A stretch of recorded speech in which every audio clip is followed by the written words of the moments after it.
Atvainojos, ka traucēju, vai es nevarat man atbildēt uz jautājumu. Tā kā jūs drīz pabeigsiet kursus, ko jūs domājat par šo programmu?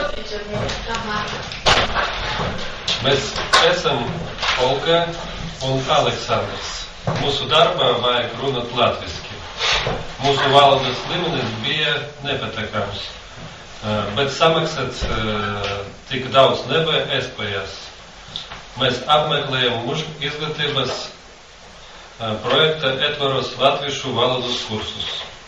Pateicoties tam, ka Latvija piedalās mūsu izglītības projektā, mums radas iespēja izlabot savas prasmes. Mēs iesakām visiem, kam ir iespēja piedalīties šajā projektā, obligāti izmantot šo iespēju. Mēs esam ļoti apmierināti ar to, ka esam šeit. Paldies!